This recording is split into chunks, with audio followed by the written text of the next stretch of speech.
किसी भी देश को राष्ट्र बनने के लिए जो सबसे बड़ा तत्व जरूरी है वह एक संपर्क भाषा का होना है।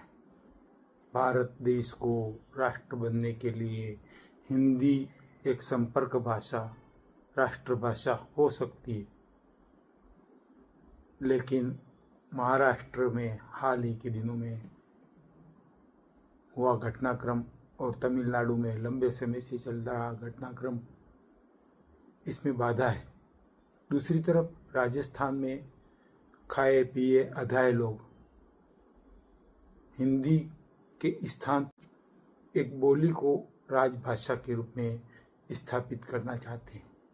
इसके लिए लगातार प्रयास भी कर रहे हैं। राजस्थान मूलतः हिंदी भाषी राज्य है और यहाँ बोली जाने वाली सभी बोलियाँ हिंदी के क्षेत्र की ही मानी जाती है। वैसे भी राजस्थान में जो 73 तरह की बोलियाँ हैं उनमें आपस में कोई एकीकरण नहीं है। उच्चारण, शैली, व्याकरण हर दृष्टि से देखा जाए तो वो भिन्न भिन्न प्रकार की है। लेकिन कुछ धनवान लोग, कतिपय साहित्यकार चाहते हैं कि हिंदी के स्थान पर एक बोली को राजस्थान की राजभाषा बना दिया जाए।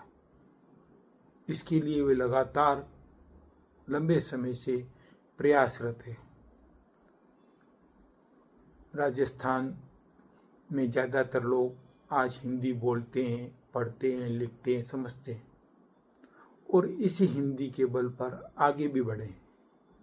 अभी हाल ही में समाचार आया कि बांसवाड़ा, डूंगरपुर, प्रतापगढ़ के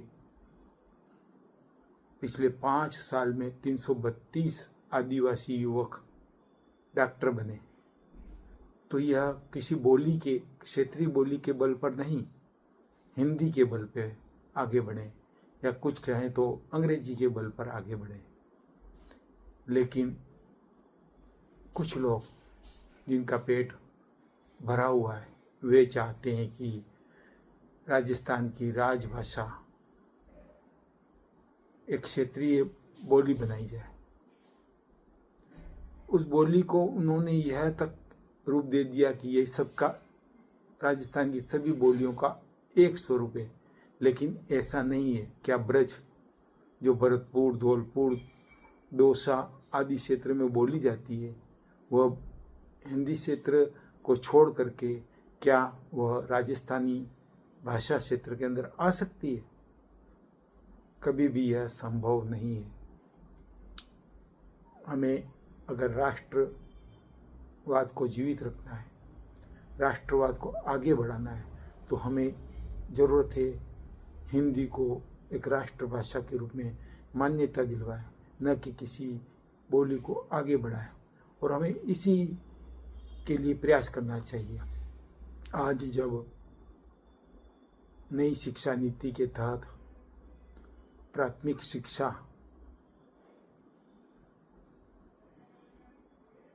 मातृभाषा में देने की बात की जा रही है और पुस्तकें भी तैयार हो गई है और इस वर्ष से, इस सत्र से लागू भी की जा रही है, तो वास्तव में यह किसी भाषा में नहीं दी जा रही है।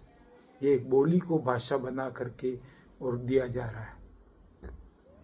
ऐसे में यह जो सरकारी स्कूल में पढ़ने वाले गरीब, वंचित विद्यार्थी हैं, वे आगे की कक्षाओं में कैसे आगे बढ़ेंगे, कैसे आगे जीवन में कुछ कैरियर बनाएंगे, इस तरह से बोली में सीख करके कैसे आगे बढ़ेंगे, यह हमारे लिए सोचने का विषय है। जबकि होना यह चाहिए था कि शिक्षा है वो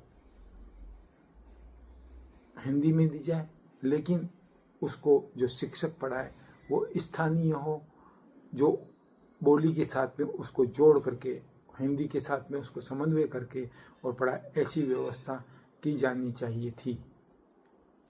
हमारे लिए यह सोचनीय विषय है कि हम, जो कतिपय साहित्यकार कहते हैं अपने आप को, वे हमारे इस क्षेत्र का या राष्ट्र का किस तरह से भला कर रहे हैं।